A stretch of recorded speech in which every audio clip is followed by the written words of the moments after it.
మన పిల్లల భవిష్యత్తు కోసం వారికి బంగారు బాట వేయాలంటే సరైన స్థలం ఎంచుకోవాలి. మీ పెట్టుబడికి నమ్మకమైన వేదిక శ్రీవాసవి ప్రాజెక్ట్స్.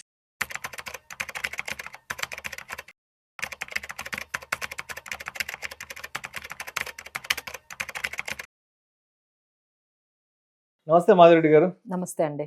మాధవరెడ్డి గారు, చాలా మంది అడుగుతుంటారు, మేము ఆన్ టైంలో అన్ని లోన్ అమౌంట్స్ పే చేస్తున్నా కూడా, అవును. అన్ని డ్యూ అమౌంట్లు పే చేస్తున్నా కూడా ఒక్కొక్కసారి మా సిబిల్ స్కోర్ పెరగదు. ఇంకొన్ని సందర్భాలలో రిజెక్ట్. లోన్స్ కి సంబంధించిన డాక్యుమెంట్స్ రిజెక్ట్ అవుతుంటాయి, అప్రూవల్స్ రిజెక్ట్ అవుతుంటాయి అని చెప్తుంటారు కదా. అవును.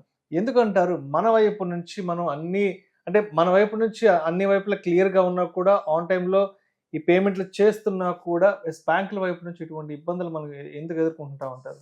సో ఇదైతే మాకు రీసెంట్ గా ఒక క్లయింట్ కూడా ఆయన ఎక్స్ప్లెయిన్ చేశారండి. సో దాన్ని బట్టి అర్థమైంది ఇంత ప్రాబ్లం ఫేస్ చేస్తున్నారు అనేది.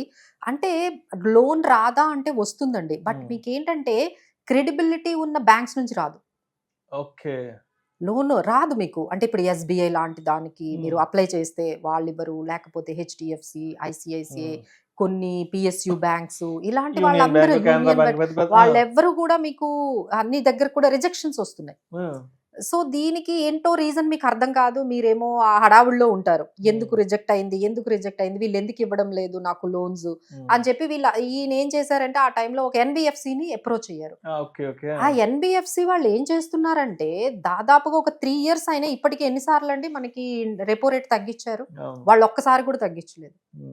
ఎంత ప్రాబ్లం చూడండి. అంటే ఈ బ్యాంక్స్ దగ్గరికి వెళ్ళారనుకోండి, ఇప్పుడు ఎందుకు మనము పెద్ద పెద్ద బ్యాంక్స్ నుంచే, రెప్యూటెడ్ బ్యాంక్స్ నుంచే ఎందుకు లోన్స్ తీసుకోవడానికి అందరూ ఇష్టపడతారండి? ఎందుకంటే ఎప్పుడైతే రెపో రేట్ తగ్గించారో ఆ బెనిఫిట్ మీకు ఇస్తారు.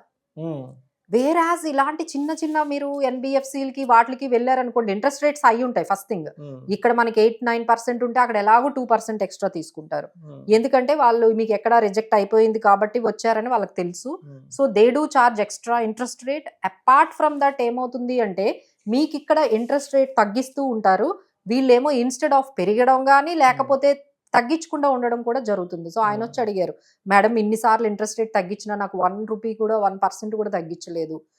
సో దీని అన్నిటికీ కారణం ఏంటంటే మనము ఏమేమి మిస్టేక్స్ చేస్తున్నాం, అసలు మనకి ఎందుకు ఈ పెద్ద బ్యాంకులు ఇవ్వడం లేదు లోన్స్ అనేది ఒకసారి చెక్ చేసుకోవాలి. మళ్ళీ నెక్స్ట్ క్వశ్చన్ ఏంటి, మేడం నాకు అసలు నేను ఎప్పుడు టైంకి కడతాను, నేను ఎప్పుడు అసలు ఒక్కటి కూడా నేను అంటే బౌన్స్ చేయటం కానీ అలాంటివి ఏవి నేను చెయ్యలేదు, అయినా ఎందుకు నాకు ఈ పెద్ద బ్యాంక్స్, పిఎస్యు బ్యాంక్స్ ఎందుకు రిజెక్ట్ చేసాయంటే, ఫస్ట్ థింగ్ ఏంటంటే హై క్రెడిట్ యూటిలైజేషన్ అండి. ఇప్పుడు మీకు క్రెడిట్ వచ్చింది కదా అని చెప్పి వాడకూడదు. అంటే ఎగ్జాంపుల్ మీకు 6 lakhs మీకు క్రెడిట్ కార్డ్ లిమిట్ ఇచ్చారు, అంత ఎందుకు వాడాలండి? అందులో 50% వాడడం అలవాటు చేసుకోండి. అంటే ఇప్పుడు మనకి ఇచ్చేసారు కదా అని చెప్పి 6 lakhs లేదంటే 10 lakhs వాడకూడదు. 50% మాత్రమే మీరు యూటిలైజ్ చేయాలి. వాళ్ళు ఎంతన్నా లిమిట్ ఇచ్చేయండి, ఎందుకంటే ఈ రోజుల్లో క్రెడిట్ కార్డ్ లిమిట్ ఎక్కువ ఇస్తారండి. అది ఇచ్చారు కదా అని మీరు ఇష్టం వచ్చినట్టు క్రెడిట్ లిమిట్ వాడితే మీకు ఏంటంటే ఆ పర్టికులర్ క్రెడిబిలిటీ తగ్గిపోతుంది.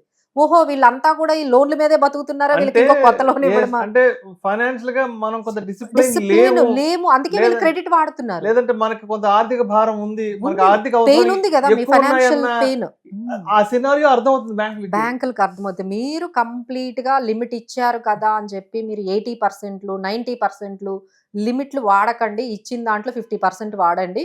So that shows you or credit worthiness is high. అంటే ఇచ్చిన లిమిట్ ఇచ్చినట్టు వాడితే కూడా వీళ్ళు కరువులో ఉన్నారన్న సంగతి అర్థమైపోతుందండి. అంతే. ఇంకోటి ఏంటంటే మల్టిపుల్ లోన్ అప్లికేషన్స్. సో రావట్లేదని వీళ్ళు ఏం చేస్తారంటే 4-5 కంపెనీలకి అప్లికేషన్లు తీసుకెళ్తారు, అలా 2-3 రిజెక్షన్స్ అయిపోతాయి. సో మీరు ఇంత మందికి ఇవ్వడం ఎందుకు, ఇన్ని రిజెక్షన్స్ తీసుకోవడం ఎందుకంటే వాళ్ళు రిజెక్ట్ చేశారు, వీళ్ళు రిజెక్ట్ చేశారు, ఓహో వీడికి ఇంతమంది రిజెక్ట్ చేశారా, అది మన అకౌంట్ మీద ఎఫెక్ట్ మీరు రిజెక్ట్ చేశారు అంటే ఇంకో బ్యాంక్ కి ఎలాగైనా మీ క్రెడిబిలిటీ తగ్గిపోతుంది కదా. సో మల్టిపుల్ లోన్ అప్లికేషన్స్ అంటే కొంతమంది ఆన్లైన్ లో అండి, ఈ మధ్య బాగా ఆన్లైన్ లో పెట్టేసుకొని ప్రతి దానికి ఆన్లైన్ లోనే ఈ అప్లై చేసేస్తున్నారు లోన్స్ కి. అప్లై చేసిన తర్వాత వాళ్ళు ఏదో దీంతో రిజెక్ట్ చేసేస్తున్నారు. అంటే రిజెక్ట్ చేయడం అంటే మీ క్రెడిబిలిటీ తగ్గిపోయినట్టే కదా. అసలు మల్టిపుల్ ఎందుకు వెళ్తున్నారు? వై డోంట్ యూస్ ఒకటి అయిన తర్వాత మీకు ఆ ప్రాసెస్ అంతా అయిన తర్వాత, వాళ్ళు రిజెక్ట్ అయిన తర్వాత వాళ్ళ దగ్గర రీజన్స్ తెలుసుకొని ఇంకొకటి మాక్సిమం ఒక 3 లోన్ అప్లికేషన్స్కి వెళ్ళండి. అంతేగాని ఒక 6-7 కంపెనీలని మీరు బ్యాంకుల్ని ఎన్బిఎఫ్సిస్ని ట్రై చేశారంటే మాత్రం అది కూడా రిజెక్షన్ అనేది ఇట్ ఈస్ ఏ నెగిటివ్ అనేది మనం చూసుకోవాలండి. అండ్ ఇంకోటి ఏంటంటే ఆల్రెడీ మీ దగ్గర ఎగ్జిస్టింగ్ లోన్ చాలా ఉంటుంది, మళ్ళీ కొత్త లోన్స్ ఎట్లా మీరు అప్లై చేస్తున్నారు? Even though you are having existing heavy loans, మీరు ఎప్పుడైతే ఇంకా మళ్ళీ కొత్త లోన్స్ కి అప్లై చేస్తున్నారు అంటే మీ క్రెడిబిలిటీ పోయింది. So that is also you are not financially healthy. మీరు ఎగ్జిస్టింగ్ లోన్ ఒకటి కొత్తది వెళ్ళాలంటే పాతవి తీర్చండి ముందు, పాతవి తీర్చిన తర్వాత మనకి మళ్ళీ ఎగ్జిస్టింగ్ లోన్కి కానీ మీరు అప్లై చేస్తే బాగుంటుందండి. మీరు ఎగ్జిస్టింగ్ లోన్స్ ఉంటూ కొత్త లోన్స్కి వెళ్ళారు అంటే మీకు క్రెడిట్ స్కోర్తో సంబంధం లేదు, మీకు అసలు క్రెడిబిలిటీయే లేదనుకుంటారు వాళ్ళు. So that is the one thing. ఇంకోటి ఏంటంటే ఈ క్రెడిట్ ఏంటంటే ఒక 5 days డిలే అయ్యింది, 5 daysకి ఏమైపోతుందని మీరు అనుకుంటారు, బట్ ఆ 5 days కూడా అక్కడ మ్యాటర్ అవుతుంది, పైసా కట్టకపోయినా కూడా మ్యాటర్ అవుతుంది. సిబిల్ స్కోర్ మీద మనకి ఏంటంటే అది 1000 రూపీస్ లాగా మీకు అనిపిస్తుందండి. 1000 రూపీసే కదా, ఇదో పెద్ద మిస్టేకా ఇదేమైనా పెద్ద. ఇప్పుడు మీరు చెప్తా గుర్తొచ్చింది అంటే నేను ఒకప్పుడు ఒక 2-3 years బ్యాక్ క్రెడిట్ కార్డ్ వాడాను, అది కూడా ఒక 1-2 నెలలు మాత్రం వాడాను, ప్రజెంట్ వాడట్లేదు. ఆ క్రెడిట్ కార్డ్ అయిపోయిన తర్వాత ఒక 45 పైసలు లోన్ డ్యూ 45 పైసలు మేడం. దగ్గర బ్యాంక్ నుంచి ఒక 20-30 ఫోన్లు వచ్చాయి, రోజు మెసేజ్లు వస్తున్నాయి, మెయిల్స్ వస్తున్నాయి. ఏంటి ఆ 45 పైసలు డ్యూ అమౌంట్ కట్టాలి. ఇంకొకటి ఏంటంటేనండి, మీరు ఎవరైనా చేసే తప్పు ఏంటంటే మీరు వాడకపోతే ప్రాపర్ గా క్లోజ్ చేయరా? ఎందుకు క్లోజ్ చేయరు దాన్ని ప్రాపర్ గా? వాళ్ళు ఏం చేస్తున్నారంటే వాడట్లేదు కదా, దానివల్ల మనకి ఏమీ ప్రాబ్లం రాదు అని మీరు అనుకుంటారు. మీరు వాడలేనప్పుడు ప్రాపర్ గా క్లోజ్ చేయాలి. ఈ డ్యూస్ మీరు 45 పైసా అనొచ్చు, 45 రూపీస్ అవ్వచ్చు, ఏదో ఒకటి అలా డ్యూ వదిలేస్తున్నారు, దాన్ని వాడట్లేదు, దాన్ని క్లోజ్ చేయట్లేదు. ఇంకొకటి ఏంటంటే ఆ క్రెడిట్ కార్డ్ మనం వాడకుండా తీసుకెళ్లి ఇంట్లో బీరువాలోనో షెల్ఫ్ లోనో పడేస్తే కూడా ప్రతి నెల దగ్గర 400-500 రూపాయలు మెయింటెనెన్స్ ఇయర్ కి మెయింటెనెన్స్. అసలు మీరేమనుకుంటారు, నేను వాడట్లేదు, నేను కట్టట్లేదు, కానీ ప్రతి నెల మన పేరు మీద 500 రూపాయలు సిబిల్ స్కోర్ మీద ఖచ్చితంగా సంవత్సరానికి 6,000 రూపాయలు మనకి తెలియకుండానే మెయింటెనెన్స్ ఛార్జీలు పడుతూ ఉంటాయి. సో ఫైనల్ గా మీరు ఎప్పుడో ఒక రోజు మీకు తెలుస్తుంది ఎందుకు మీకు రిజెక్ట్ అయిందంటే, మీరు ఇక్కడ ఏదో డ్యూ ఉంది కదంటే, అసలు నేను ఎన్నో 5 years అయిందండి, నేను దాన్ని 1 time కూడా యూజ్ చేయలేదని మీరు అంటారు.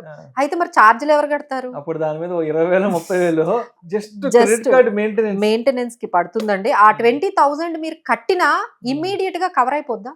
అవ్వదు, లేదు, ఇమ్మీడియట్ గా కవర్ అవ్వదండి. సో ఇలాంటివి చిన్న మిస్టేక్స్ అనుకుంటారు మీరు, బట్ ప్రాపర్ గా మీరు క్రెడిట్ కార్డ్ వాడకపోతే ఇమ్మీడియట్ గా దాని డ్యూస్ అంతా చేసి దాన్ని ప్రాపర్ గా ఎన్ఓసి తీసుకోవాలండి. ఎన్ఓసి ఎంతమంది తీసుకుంటున్నారు? ఎన్ఓసి తీసుకోరు. ఎంత టైం ఎవరికి ఉందండి? అందరూ ఫుల్ బిజీ కదా, వెళ్ళి బ్యాంక్కి వెళ్ళి మేము ఇది క్లోజింగ్ చేసాము, దీని మీద నో అబ్జెక్షన్ సర్టిఫికేట్ అనేది చాలా ఇంపార్టెంట్ అండి. నో అబ్జెక్షన్ సర్టిఫికేట్ అంటే మా దగ్గర నుంచి ఎటువంటి డ్యూస్ లేవు, ఇదంతా కూడా క్లోజ్ చేసాము, వీఆర్ క్లియర్ అంతా చేసామని. అది ఎంతమంది తీసుకుంటారండి? ఎవరు చేయరు. తీసేసుకోవడము, కొత్త క్రెడిట్ కార్డ్ ఇస్తే దాన్ని ఏదో కొంచెం వాడడము, లేకపోతే వాడకుండా పక్కన పడేయడం, ఇవన్నీ కూడా మీకు ఒక్కొక్కసారి చాలా చిన్న విషయాలే కానీ బట్ చాలా బర్డన్ గా మీరు ఒక టైంకి ఫీల్ అయ్యే అవకాశాలు అయితే ఉంటాయండి. So need to be very careful. పాతవి మీరు లోన్స్ క్లోజ్ చేయకుండా కొత్త లోన్స్, ఎక్కువ అప్లికేషన్స్ లోన్లకు పెట్టడము, ఇవన్నీ ఏంటంటే మీ క్రెడిట్ స్కోర్ ఏమి తగ్గకపోయినా మీ క్రెడిబిలిటీ పడిపోతుంది. దానివల్ల మీకు ఏమవుతుందంటే ఎంత మీరు వాళ్ళతో వాదించిన, బ్యాంక్ వాళ్ళతో వెళ్ళి వాదిస్తూ ఉంటారండి చాలా మంది మన దగ్గర, మేము వాడలేదు, మాకెందుకు ఇంత వేసారు, మాకెందుకు ఇది, మీరు రిమార్కే కదండి అది. సో దిస్ ఈజ్ మీరు తీయండి అని ఎంత పెట్టినా వాళ్ళు ఏమీ చెయ్యరండి. సో దీంతో అంటే prevention is better than cure అంటారు కదా. సో మీరు ప్రివెన్షన్ కే వెళ్ళండి, ఎందుకంటే బ్యాంకుల వాళ్ళతో మీరు వెళ్ళి వాదించలేరు. వాళ్ళు మీ క్రెడిట్ స్కోర్స్ ని, క్రెడిబిలిటీని అంత ఈజీగా మళ్ళీ దాన్ని క్లోజ్ చెయ్యలేరు. So it takes time. So దానికన్నా మనం ఈ కొంచెం జాగ్రత్తగా ఒక 2 క్రెడిట్ కార్డులు వాడండి. మొత్తానికి 50% మాత్రమే క్రెడిట్ ఏదైతే లిమిట్ ఉందో అది యూటిలైజ్ చేయండి. ఊరికనే మీరు లోన్ అప్లికేషన్లు పెట్టేయకండి. ఆ రిజెక్షన్స్ కూడా మీ క్రెడిబిలిటీని తగ్గించేస్తాయి. Thank you so much Madhavi Reddy గారు. Thank you.